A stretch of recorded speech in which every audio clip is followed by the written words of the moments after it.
Our special today is Chumbalaya. Hi, Mr. Plankton. Haven't you degraded me enough for one day? No. I want you to come out and play with me. What? Play with me. You know how to induce a thermonuclear fusion? No, but I like to go jelly...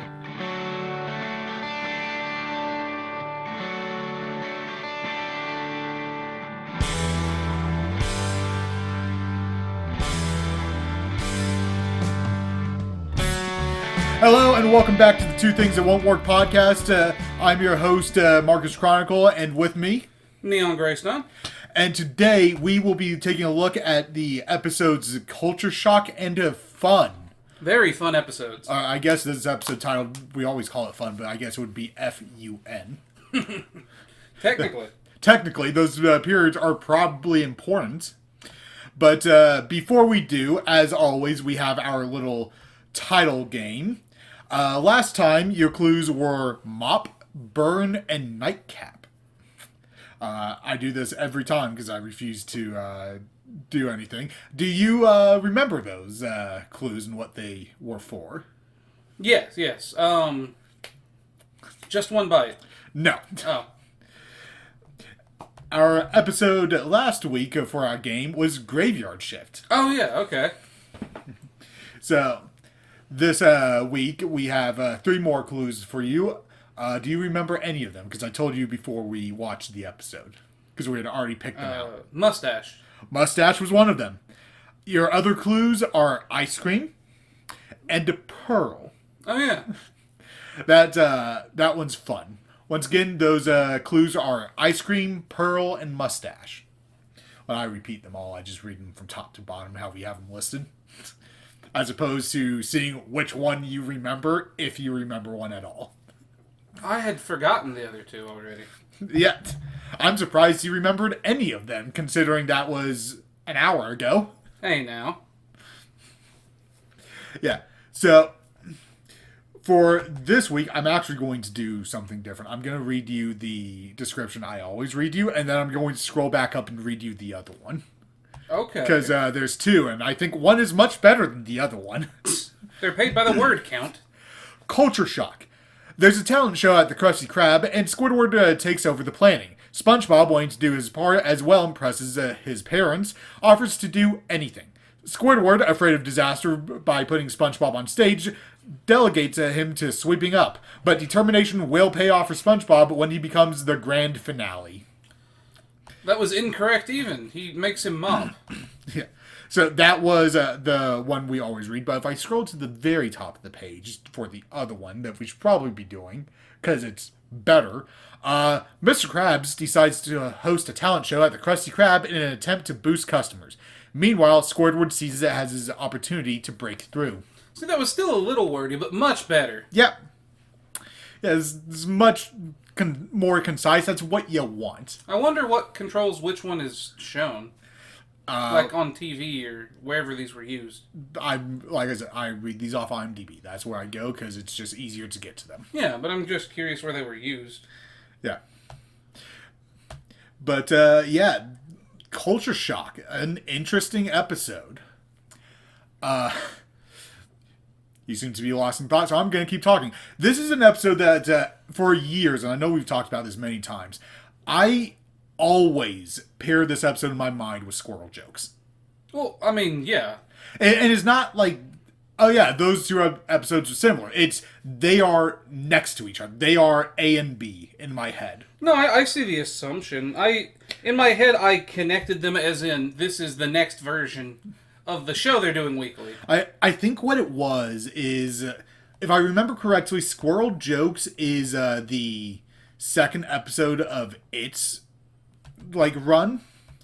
So if I am right, what the reason why is I would always see them next to each other. They would play Squirrel Jokes and then Culture Shock. I could see that. So let me. Squirrel Jokes is season 2, though, isn't it? I believe so. Let me just control F for joke. Yeah. Yep. It is 211. So. What's it paired with? It is paired with Merman and Barnacle Boy 3. Which one's that? Man Ray? Yes. That's a good one. Yeah. And Culture Shock is season 1, episode 10. Yeah. But if you air squirrel jokes and then Culture Shock enough times, which is, I think, what happened, eventually you just go, yeah, those 2 episodes are sister episodes. They are always together. And I mean, it doesn't help that we see, like, we're going to start doing a show. There's a stage at the Krusty Krab. yeah, so There isn't a stage often. let's put them together. Yeah. People will remember it. I could even see them playing in, like, a show-themed set of episodes. Yeah. So, for years, to this day, if I think of one, I will think of the other one. I wonder if they're paired on a DVD or VHS. Possibly. I know they did themed releases. Yeah. I wouldn't have any idea on where to go to look that up without, going and buying a bunch of DVDs. So, completely unrelated, did you ever have a TV Guide magazine? Like, did your parents ever have those? No, I've never seen one. I've seen them in real life, but only at, like, a motel. I've been to so many motels in my life. I've never seen one. You ever see one of the beds that vibrates in real life? No. Dude, I've not seen that either, but I've heard those were real. No, I've been to Super 8. It was a lot of Super 8s. That's usually the one we would go to. But just pretty much anything, because, I would go see family in another state at least once a year, and every time well, not every time, but most of the time, we would get a hotel room. I've only been in a motel like 3 or 4 times in my life. We didn't travel a ton. Yeah. I liked the pool. I think I've been in a Best Western once or twice. We've got a Cloud 9, I think, here near us. Maybe. There was 2 hotels or motels that we would go to up where my grandmother lives. And one of them we liked. I think it was the Super 8 because the Super 8 had a pool. The other one did not. So we never liked going to the one that didn't have the pool. Me and my brother. Don't go to the Best Western here in our town. Don't have family stay at it. It is not good. I think most motels are not good. Okay, it's exceptionally not good. As someone who worked in the hotel industry. We got to one once. It was when Who Bob What Pants aired. It really? was that You watched that at a motel? I watched it for the first time at a motel. That's amazing. It was the same. It was the last time we were up there when my great grandfather was alive.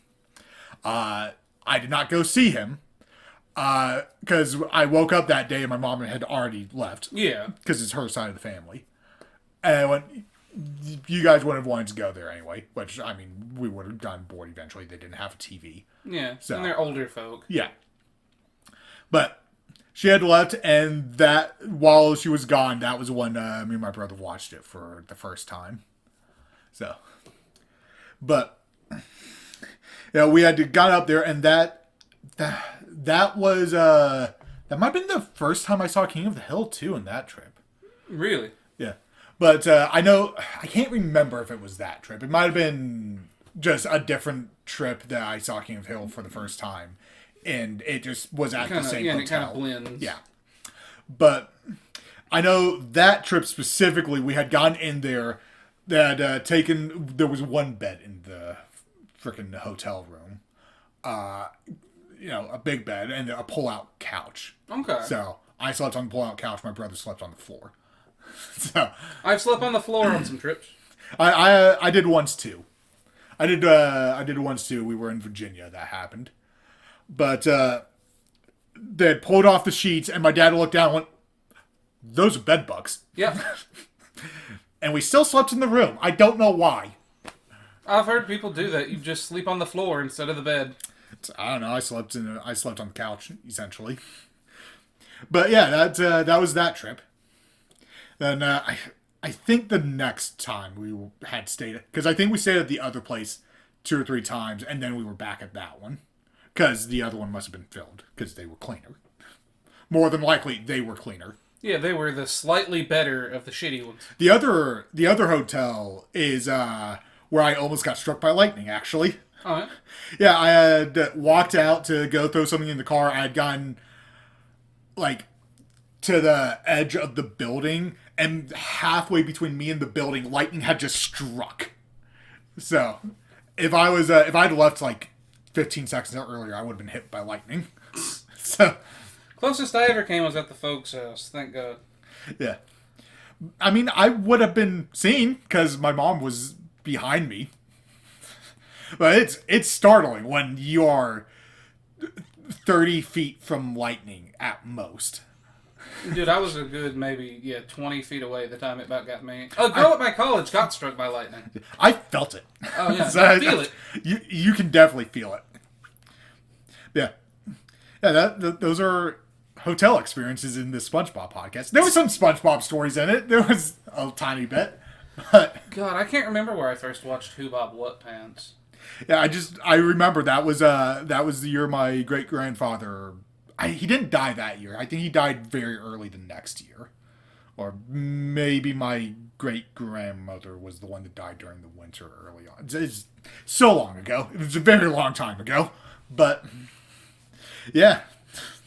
So the fun facts for this one. After that depressing story. Yep. Nothing. That's nothing. This might be interesting. This is the first episode where, with the Krusty Krab in it, where SpongeBob makes no Krabby Patties. Really? Yeah. We don't see a single Krabby Patty being cooked. Yeah. But we do see one. We do see one, but we don't see it cooked. We see it almost vanish before our eyes. It was a very impressive act. Let's see. I have a question for you. How many times do you think the Krusty Krab has offered us a lads? Well, this was definitely the first, though not canonically, apparently. Was a salad. I do love... Dude, I still say it like that all the time. Yeah. Like, there are words that my family can't use. Well, you don't say it all the time. You're afraid of salads. If they come up... You're afraid of anything green. Hey, green's my favorite color. Unless if it's on anything. My leg is in this episode. I didn't hear it. It's when Pearl's jumping around. That makes sense. Yeah. Yeah, when I was looking at the transcript, I saw it just written there.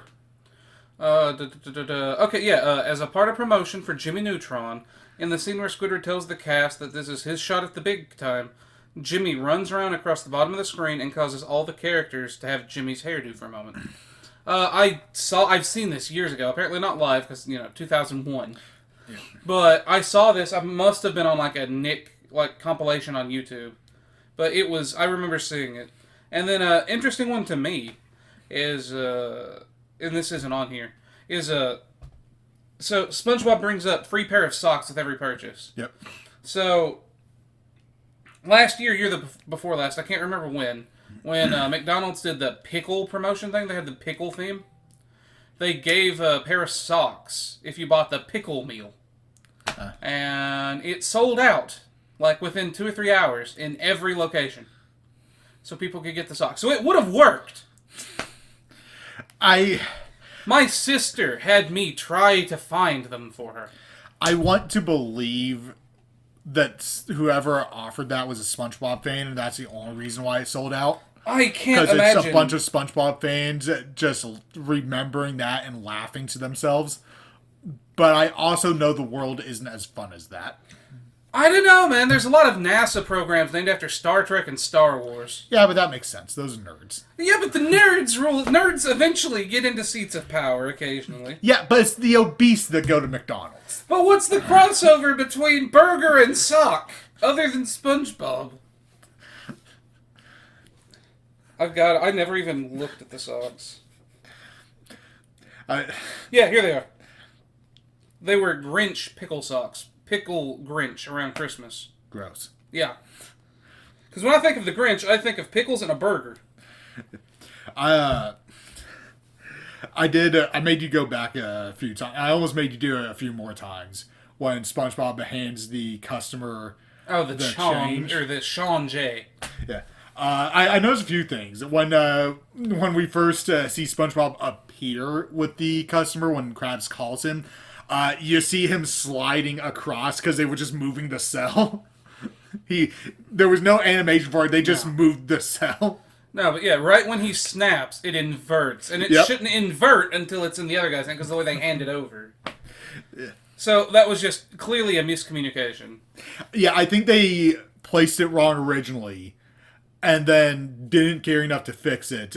But I think someone noticed. or it could have been a joke from the start somehow, just like a little animation joke by the animators, because it flips when SpongeBob snaps. It is perfectly timed. Yeah, it is perfectly timed. I cannot believe that wouldn't be like a purposeful thing that they do it right then. If it was an accident to start and then, but it's pretty cool. We do see it just flip out of nowhere. Yeah, just the tower inverts on a whim. Yeah. And I believe I have the correct math for what SpongeBob had to have handed him for the exact amount. Based on the coin's size and color. The size doesn't change at all. They're just a bunch of coins. But the if I'm right and didn't miscount, which is a possibility, I could have miscounted. He had 5 pennies. We know that there were 5 copper coins. And I believe in order to get the change that he would have had to have 3 quarters and 2 dimes. I believe that's right. How many coins were in the tower? I want to say there were 10. Because I'd done the math, and by the time I was putting it together, it was far enough back that I'm like, I should double check this, and I didn't want to go back. So I went, I'll just look it up online. Couldn't find the image within the 45 seconds I was willing to put into it. Yeah. But yeah, Krabs pulls Squidward and SpongeBob in for a meeting to figure out how to make more money and draw in a lot more customers. And SpongeBob has all of his little things before Krabs says the one thing he probably shouldn't around Squidward. Yeah. Live entertainment. Squidward sees it like a steak in front of a starving dog, and he jumps at it. Yeah. And he knows how to schmooze Mr. Krabs. Yeah, he just had to say one thing. Money. The pearl helped. His little girl, her name up in lights. Which we did not see. We did not. We saw someone's name up in lights. Yeah. But it was not Pearl. It was not. And do you think Squidward had that specially made on Krabs' dime, or he just had them?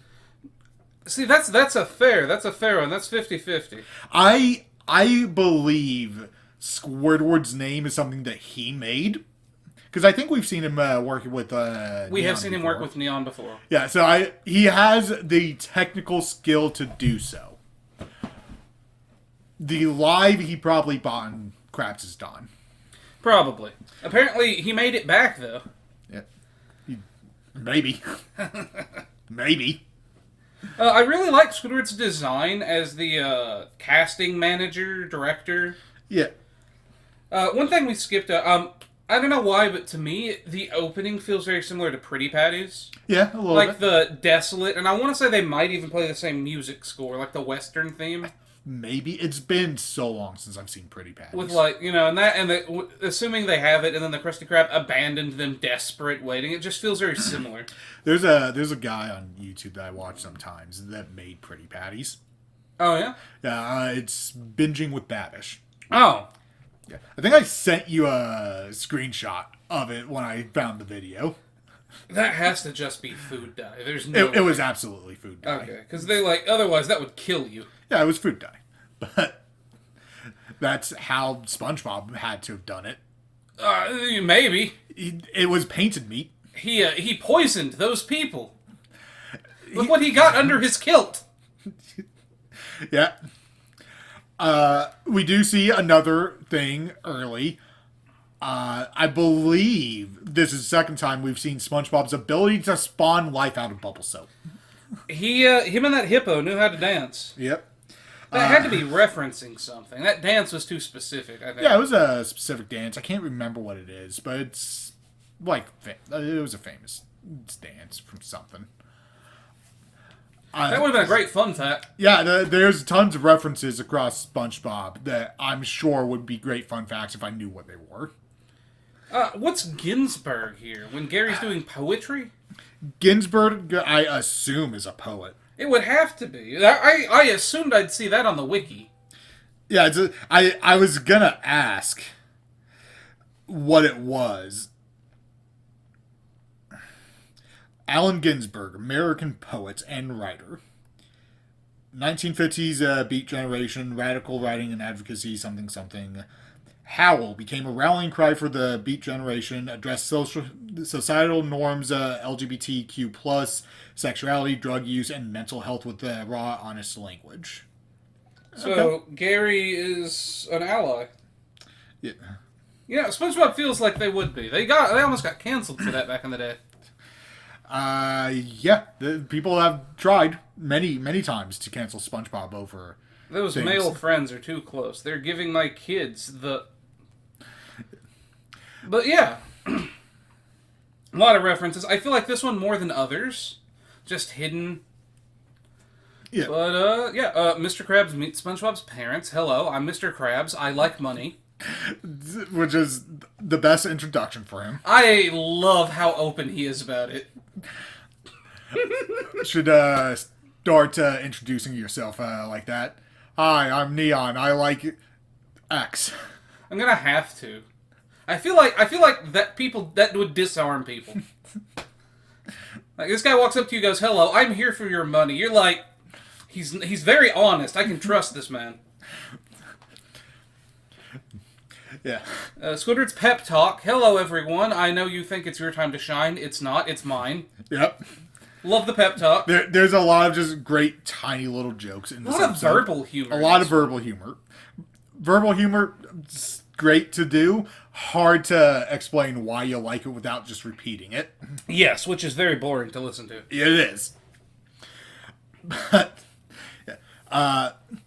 one of my favorite jokes in this episode, which again is very verbal humor, but it's less what is being said and when it's being said. Mm-hmm. We have that moment where Plankton tries to steal the Krabby Patty. Mm-hmm. And he gets booed as he leaves the Krusty Krab. And as soon as he leaves the Krusty Krab, you hear some random fish go, "Get off the stage!" I did hear that. It gets me every time. Because he's already left the fucking building. Dude, they played with his size more early on. Did you see that? I love the texture of the floor when it shows him. Like, there's a knot hole in the wood, and he is barely bigger than that. Like, he was not bigger than the hole. Yeah, they could not see him on that stage. If he wanted, he could have leaped into the hole to disappear. He could have. He could have took the patty with him. Unless he put it in his pocket. Is this the only time in classic SpongeBob where both plots had a Plankton tries to steal a Krabby Patty joke? I want to say, yeah, they don't normally combine them. I'm sure there has to be more than one, but I can't think of one. I can't think of any. They're normally... There's been a lot in each season, but they're not normally back-to-back. Not unless if it's the main plot of both episodes, which they didn't do in classic SpongeBob, I don't think. No, they I don't think they even really. sparingly. I don't think they even did it in the original modern SpongeBob. Yeah, era. seasons like 8 through 11 or whatever. Yeah. I don't know if I've ever explained it on the podcast, but I still use modern SpongeBob in terms of seasons 4 to 9. I think most people do, and then it's post-modern or post-second movie. Yeah, I'll say it here just for people. If you ever hear me just refer to SpongeBob, there's 4 eras that I refer to. There's classic, which is 1 to 3. Modern, which is 4 to 9, as I just said. Postmodern, which is 10 to... when did the third movie come out? I want to say 14? 13 or 14, something like that. Maybe 15, I don't remember. But everything after the third movie, Sponge on the Run, the spin-off era, I've just referred to as New Modern. Or sometimes I'll refer to as New Metal SpongeBob. So, if you ever hear me use those terms, those are the specific eras. It's and they are broken up by the first 3 movies specifically. So each one is season 13. Yeah. 13 is the first. Season 13 was airing when the third movie came out. Yeah. That's not to say that there aren't good episodes beyond. Oh god, no. There's probably a good 20 good episodes after season 9. If you cut out 90% of SpongeBob after the first movie, you get 1 to 2 good seasons. We could have had 5 really good seasons of SpongeBob. We could have. And then we have 10 very mediocre seasons of SpongeBob. I'm with you on that. Like season 4 is still kind of gold, kind of Season not. 4 is kind of there, but it is part of the modern era. There is It's that the shift. start of the decline. Yeah, there's that shift. It's not that there's bad in there. One of my favorite episodes is in there. The Miss Puff You're Fired and Krusty Towers. I do love Mrs. Puff You're Fired. I only kind of like Krusty Towers, though. But I see them as the last gasp of classic SpongeBob. That's the last time that I think both episodes are nearly perfect, if not perfect. Because I think they're just hilarious episodes. And even then, we reference Selling Out constantly because we love that HR joke. Yeah, that one is really good. But yeah, You don't have to talk to human resources now, would you? Carl. One of the things I love about Culture Shock, in specific, is its atmosphere. Need atmosphere. See, pretty patties. We don't get a lot of Krusty Krab taking place primarily at night. No, I love the colors. This graveyard shift, and yeah, that's kind of it. Do we count the night patty? No. Classic SpongeBob, Yeah. where they had that like cell shaded. There's plenty of episodes at night, but yeah, Krusty Krab at night we don't see much. Yeah, we usually only get glimpses of it, but Culture Shock is, I think, the first time that it takes place almost entirely at night. The Krusty Plate, do you count that as classic? That's season 5, and that's only a short. Yeah. That's only a short. That's only essentially an act long. Yeah, it's one joke. Yeah. And that takes place almost exclusively in the well-lit kitchen, so Nuclear distortion in the east. But, yeah. The Krusty Krab at night does look beautiful. I think most of Bikini Bottom at night is nice. There's also a lot of weird little readings, I guess you would say. The performances of the background fish, despite being the same actors we know from every other time they appeared, they sound off this episode. Well, this is only, their 13th or 14th appearance? This is the 10th episode, so... Yeah, around that. For some of them, it's probably only their max a 5th. There's also a couple unique designs in the audience. I guess they're meant to look fancy, or some of them. Yeah. But yeah, it's a fun little atmosphere we have here.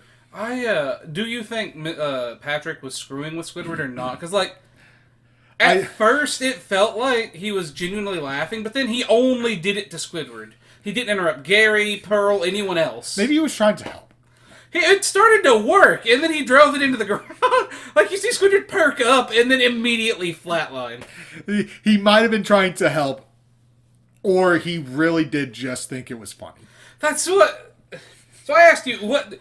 audience, if anyone ever sees this, what are the odds this version of Patrick, who is smarter, knows what nepotism means? Again, because the audience did not. The audience of children, at least, did not. You know, Patrick might have thought Squidward was Squidward opened with a joke. He thought Squidward was just doing a comedy bit, and so he was just laughing at everything. So he might have been trying to help and not Bugs Bunny him. He was trying to help. His help just wasn't helping. Oh, God. This unrelated Strangler. Was SpongeBob screwing with the Strangler or not? No. It had to be intentional, that one. That is straight out Looney Tunes bit. No, it's... The cleats joke is so much funnier if he doesn't know than if he does know. With these spiky cleats, anything is possible. That is so much funnier if it's a naive SpongeBob than a willingness to hurt someone who's screwing with him. Okay, that's fair, but we know they ruined Squid's day. Yeah. Patrick wakes up prepared for it. Oh, is it time to ruin Squid's day? What were they doing? Put on a suit! We don't need to go back to that. Yeah. I have said Shiat Kazig in my daily life before. Plankton's magic word. Yep. Yeah. Crowd loves SpongeBob. This is the very first time that the show tells us that the world hates Squidward. It's not bad luck, it's not karma, it's the world hates him. Because arguably, I don't know what the audience was supposed to take away, because clearly the animators were having a lot of fun with Squidward in the dance. But it looked impressive to me. Yeah, Squidward deserves better. This time the world was at fault. And Squidward, is it supposed to be comeuppance for being mean to SpongeBob or comeuppance for tricking Mr. Krabs? It's probably for being mean to SpongeBob, but even then, He didn't do that much. No. Squidward expected SpongeBob to mess it up. He did. Which, to be fair, everyone had messed it up so far.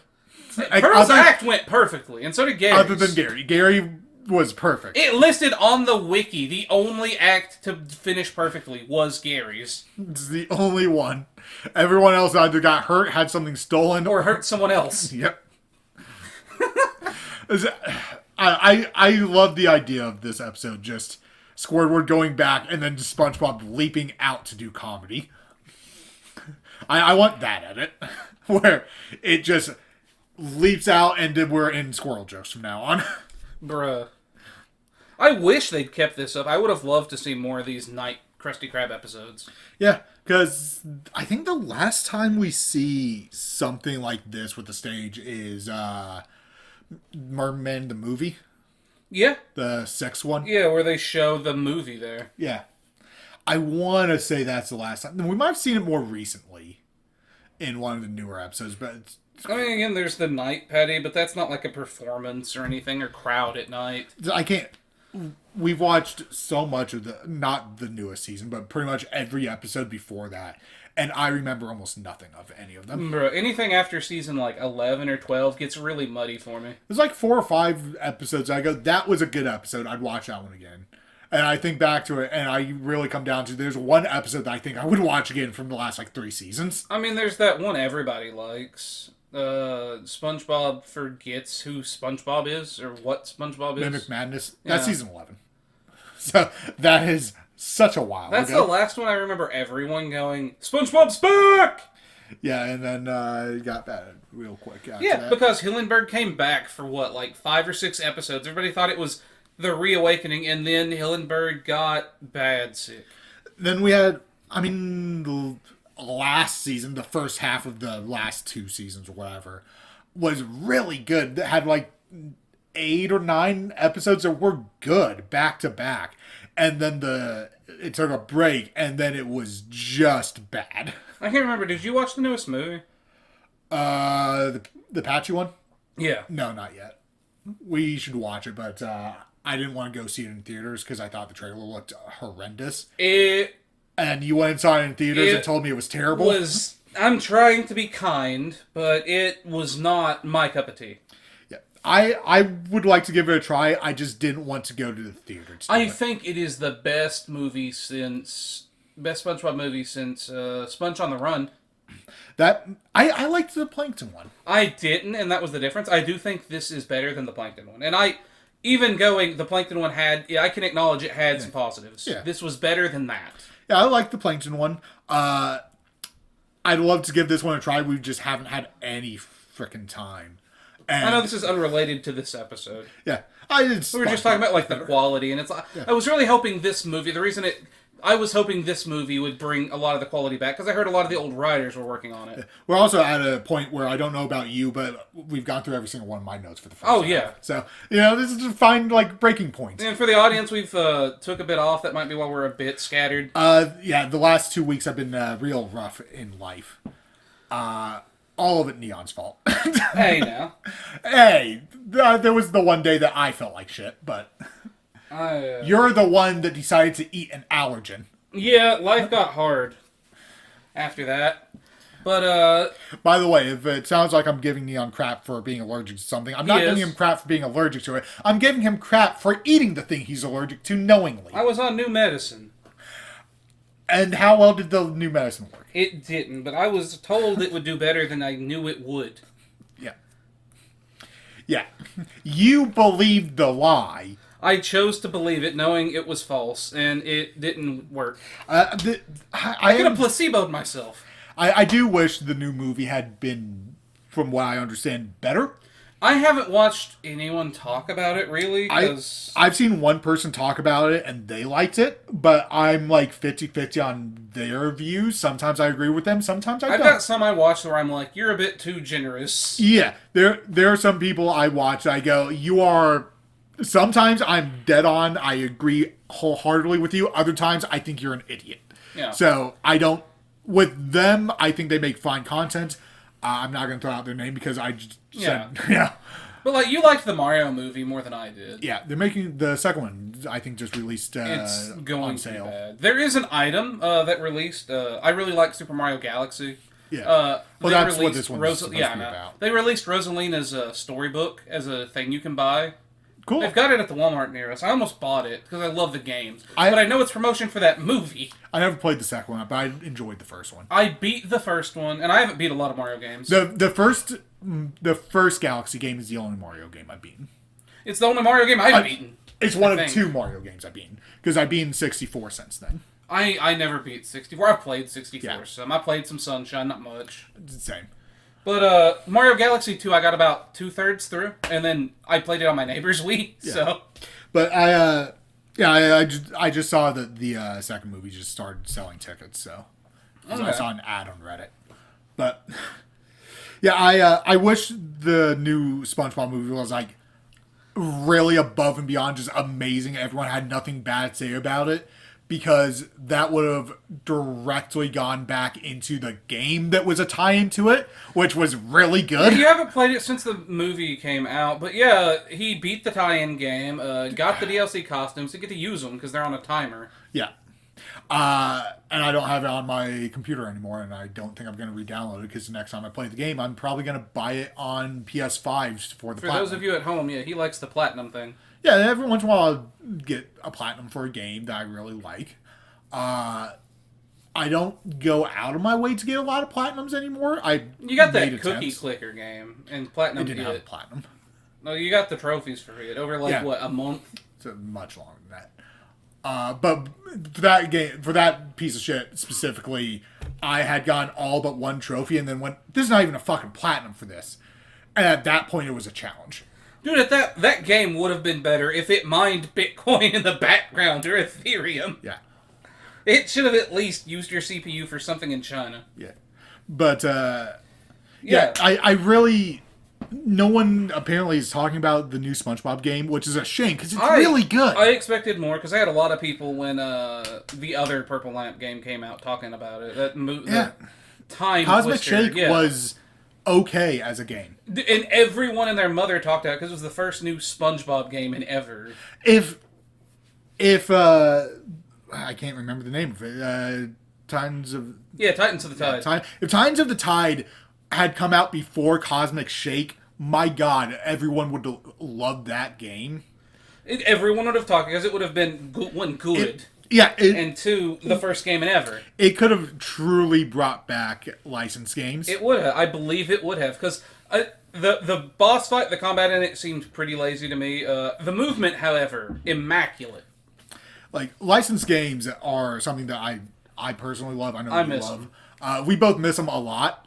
Most of them sucked. Most of them are bad. Oh, God, yeah. I love them so much, though. They have a special place in my heart, man. I can put up with a lot of crap from a licensed game that I can't put up from other games. Licensed game, Crash, Clone, or Collectathon, sign me up. The best licensed games are something like Kingdom Hearts, or the Battle for Bikini Bottom, or Hit and Run. Yeah, which we are fans of. Which have I bring up Kingdom Hearts. I literally just put 6 or 30 hours into KH1 For again. those of you, that's probably his 15th time beating it. 15th. That's a little low, don't you think? Probably. I haven't beaten it 30 times yet, but I played it a lot as a kid. Yeah, but like the Ed, Ed and Eddie one, that game was most of those. Terrible. Yeah, but it was fun. But I enjoyed it right up until the final boss. Yeah, there's something just running around the world. I played the Phineas and Ferb video games. Those sucked. They had a video game? They had several, and I played almost all of them. Yeah, I miss licensed games. I a couple weeks ago played Super Sponge again. Not all the way through, but played the first world of Super Sponge, and just had a blast. Yeah, the only world I saw as a kid, probably. Yeah. Put a lot of hours in that game, didn't see a lot of it. I have a blast with that. But, yeah, we are, I don't even know how long. We're overtime. And we haven't talked about the second. We're at 40 minutes. So we're about 10 minutes later than we normally are. So switching gears, you have the opening for F.U.N, or the description. After another failed attempt by the evil plankton to steal a Krusty Krab's Krabby Patty, Paid by the word. SpongeBob reasons that Plankton is just lonely and needs a friend. That's why he's so evil. After SpongeBob befriends Plankton, the two engage in a variety of friendship activities. Unfortunately, Mr. Krab must show SpongeBob Plankton's true colors. And once again, I'm going to go all the way back up and just read the other one. A new friendship between SpongeBob and Plankton causes issues at the Krusty Krab. Much better. Much better. One sentence. Yeah, one of those had to fit on a TV guide. One sentence and didn't put 4 K words in a row. So I have a question for you from this episode. What's up? Terrified me as a kid. Or not terrified, but confused the shit out of me. What does Jolly Good Rookie... What does that mean in this context? Like, cop? Yeah. Is that a thing? Yeah, a brand new cop is often called a rookie. Well, I get that. I know what the word rookie... They call it in football, too. But, like, what does the donut, the thing, like, singing the song... Is that a reference to something? I mean, the donut is a reference to cops eating donuts. So he's a rookie cop in this. Yeah. Yeah. Apparently, Jolly Good, just good job. Yeah. Well, no, he's a jolly good is like, yeah, that's an old way of saying very good. But that was also a note of, it took me far too long in my life to realize that it was a donut because it was a cop joke. I didn't know it was a cop joke, but I did know, like, donut. Well, I always thought, why are they putting a pool floaty on it? That was the thought I had. See I did, that. So, two things I also wanted to start out with on this one. I don't normally... The opening sequence to me feels like it's got to be a reference, and I can't find any notes. Yeah. I can't find any notes on it, but it has to be referencing, like, comic books or old superhero shows. What got me was the way the narrator was narrating it. What? I was hoping that they would tell you just something they had to be parodying so much early on. It is nothing but parodies so far. Yeah, everything up to the cop throwing the donut on SpongeBob is just a parody of something. I've heard what it is before. It's a parody. To me, it feels like the Adventures of Superman. Maybe. The old ones. I had a disc on it of the old ones. And to me, this feels like beat for beat. To the point of the people, like, the expressions they make. And the way, like, the sound effects feel very, like, reminiscent. Like, I never got it as a kid, but this is one-to-one either a reference to just generic old superhero shows or to the original Superman animated series. Yeah. And then, the other one was The Magic Shop. Did you notice what the Magic Shop was? I don't... I know what it is. It's out of my head. It's a magician's chest wrapped in chains. Yeah. Which has to be magician in chains in a box, or in a box chained up in the water. Yeah. Right, like, that's the bit. I'm going to escape from this chained up chest in water before I drown. Yeah. That's has to be what that's referencing. Which would be drowned magician joke. Just feels... Yeah. Like one of those, and there were no survivors with the kittens in a sack joke. There's we see something unique in this episode that I'd never registered until tonight. But did you notice what was going on when we first saw SpongeBob? First off, he was in a hairnet, and I think he had an apron. Maybe.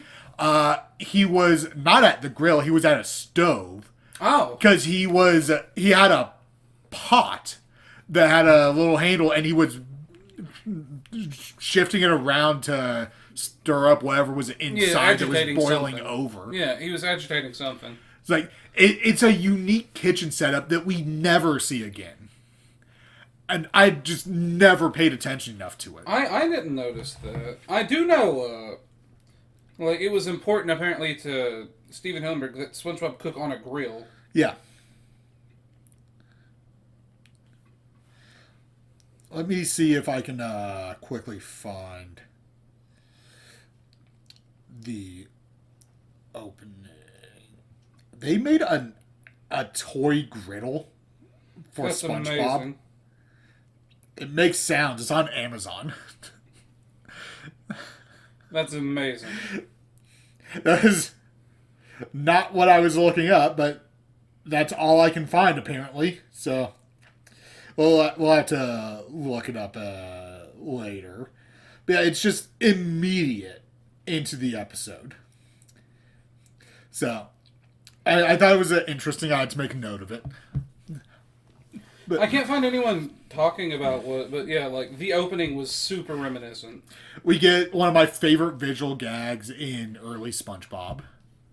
Where, yeah, Plankton escapes. The all is lost moment from Squidward. And I think it's the narrator that says, but not yet. And then SpongeBob rips himself off of himself. Yes. Which, that's clearly a superhero thing. Yeah, that's a reference to a superhero thing. I probably directly by Superman. Because he rips off the suit. Yeah, it's like all superheroes do at some point. I know we've seen Spider-Man do it a lot. Spider-Man's on it. We've seen Batman do it. We've seen Batman do it. But he did it a lot in the animated series. It is something I associate more with Superman. Flash doesn't do it. Flash puts on something over his clothes instead of wears his super undies under it. Robin just does in one quick motion with one hand. It's impressive. That was one of my favorite episodes as a kid. But that's we gotta get some tearaway pants. We gotta recreate this. Well, that was a whole suit. But yeah, also we see a black shirt fish multiple times in this episode. Really? Yeah. I didn't catch that. There was one at the Krusty Krab in the opening, and then two in the crowd when they're throwing him. Huh. Yeah, that's why I thought no episode with the black shirt fish has been bad yet. Yeah. There's that one fish who has the hat that they miscolored. That the same as his skin. Yeah, I saw that. Yeah, that's 10-gallon head. I made a comment. That's an interesting fucked head. Also, we saw green coral. I know I mentioned it early, like in episode 1 or 2, that like early on they'd play with the coral color a lot more than just the generic pink purple. I wasn't paying too much attention to the backgrounds of there stuff. There was green coral twice in the episode, which I loved. Yeah.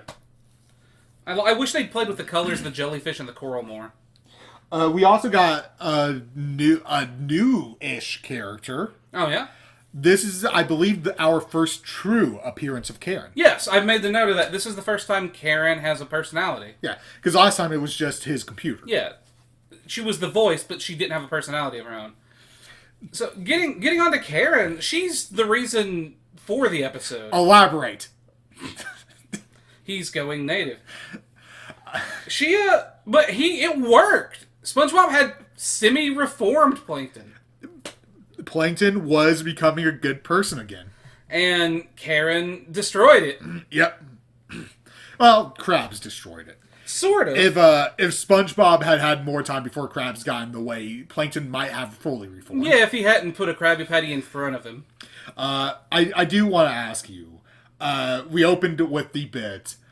SpongeBob, I like to go jelly, and then Plankton closes the door on him. And when Plankton returns... Fishing with my friends in Jellyfish Fields. How long do you think SpongeBob was going to wait to finish that sentence for Plankton to come back? Well, I operate on he is a dark god, so I assume the heat death of the universe. I want to believe he would have waited until his shift at the Krusty Krabs began. And then he'd go there after work. Yep, absolutely.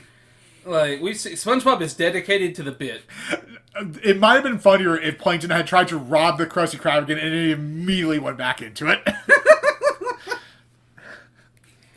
I want to... The jellyfish are transparent, semi-transparent in this one still. So they haven't gone opaque. They do later. Which I hated. Yeah. And, the naive cube, one of my favorite Plankton lines ever. There's a lot of really funny Plankton lines. And all of his nuclear talk is funny in this episode. You know how to induce thermonuclear fusion? Yeah, the uranium bombs. Can't remember what the other one was. But yeah, no, he just has a lot of really quick, funny jokes about world domination. Yeah, no, and he feels very Sideshow Bob still to me in that they really just love getting the voice actor to say words. Yeah. They, really love his voice and the mannerisms of the character. We also get, I want to say, the only confirmation we have that those backgrounds are actually there. Oh yeah. Yeah, because when Krabs is spying on them, you can see the background in the reflection. You can see the bubble effect. So those are actually there, and I think that's the only time we see it, like physically there. Maybe because SpongeBob rides the bubble transition before. Yeah, but that's different. Yeah. We know that's a physical thing, but I think this is the only time that we see that someone else can see those backgrounds. Yeah. Yeah, I think SpongeBob's still just a dark god. But blah blah blah. We have to talk about the fun song, obviously. Yep. They did it in school. Yep. In talent shows. Really? I never went to talent shows. Jared did it one year. I never went to the school talent show. Yeah, I believe Jared and Wesley did it. I think Noah did it one year. And then one year, because we stopped doing them after like 5th or 6th grade, they told us we weren't allowed to do it. And they announced it when they were like, and they specifically said, you can't do the fun song. Yeah. I don't know why. Yeah, I went to one talent show, but it wasn't when we were going to school together. And that was just because it was during school.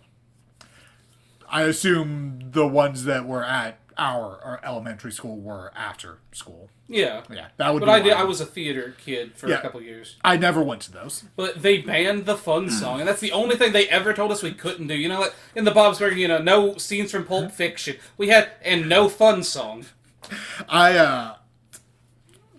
If I ever have kids that are all around the same age, I'm going to teach them how to do Bob's Burgers one just to see the reaction. Just the hope.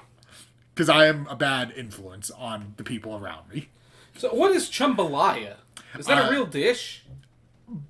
Like jambalaya is a dish, right? Jambalaya is a dish. What is jambalaya? It is, it's kind of a... It's not exactly a stew, but it's like it's a Cajun stew thing. It's like a Cajun spicy soup. Oh, yeah. Okay, I think I've heard Gambit say jambalaya. Yeah, it's like New Orleans. Yeah, that's Gambit's New Orleans. Never had it.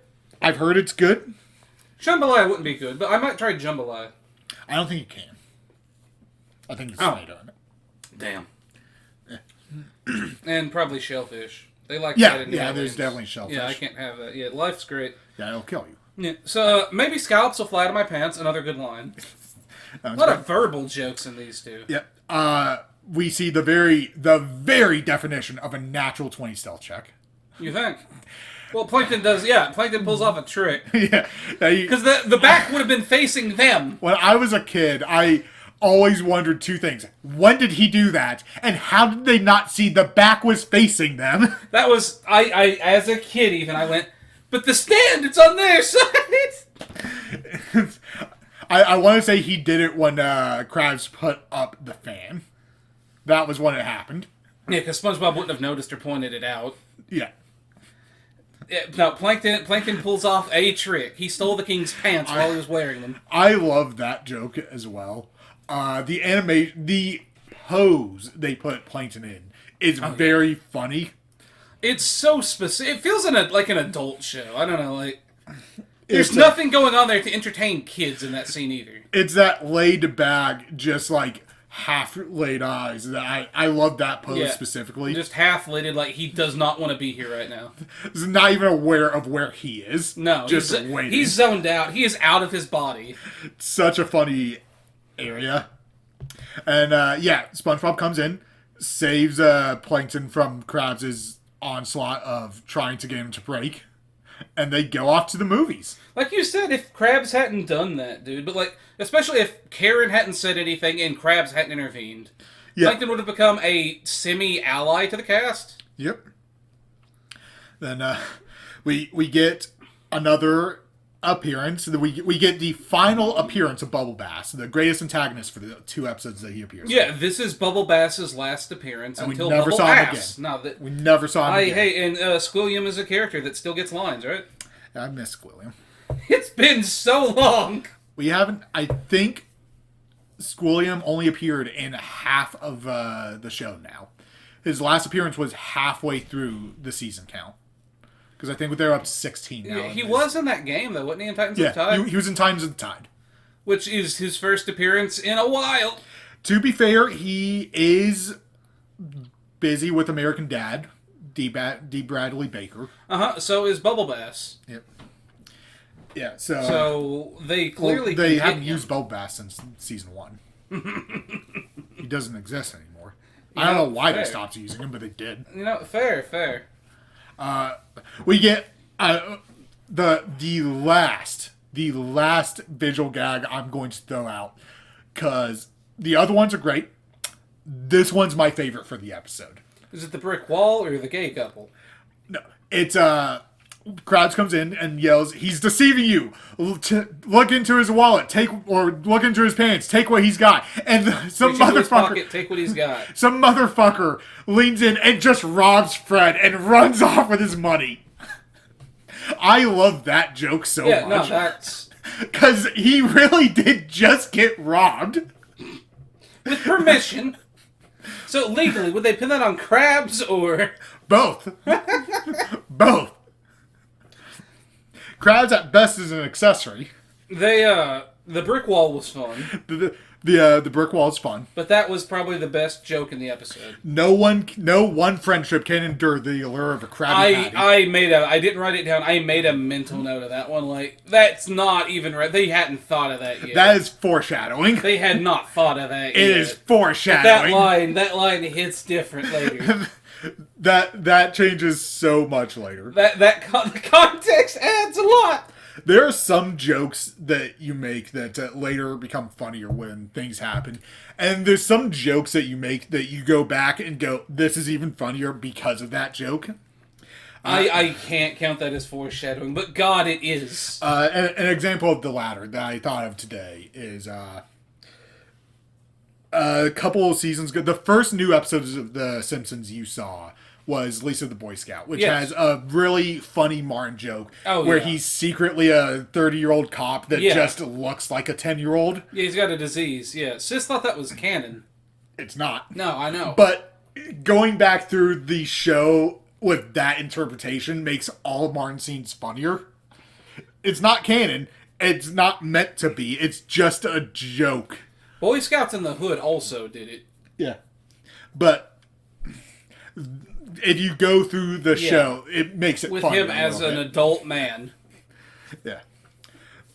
But yeah, that was fun. That was fun. Culture Shock and Fun, 2 very good episodes. Join us next time for Muscle Bob Buff Pants. Oh yeah, And Squidward the Unfriendly Ghost, an episode we already did the title game for. we did. That's where Squidward works with Neon. I think that's the first time that we've hit one. Yeah, I I think could that's be the first time wrong. We we've might have thought of done it. one of the other ones already. But just, I looked at it earlier today and I went, oh yeah, we've done that one already. But yeah, and after that we have another fun episode. Oh yeah, Scaredy Pants. But- That'll be a fun one. No, it's after Muscle Bob. It's Chaperone Employee of the Month. Scary Oh. Pants is 13th episode. Oh yeah, 13. Lucky 13. So that'll be after that one. But yeah, that was Culture Shock and Fun. Once again, for this week's episode game, our title game, guessing game, your clues are ice cream, pearl, and mustache. Oh yeah. And yeah, the first person who guesses it gets pinned. And we will see you guys next time.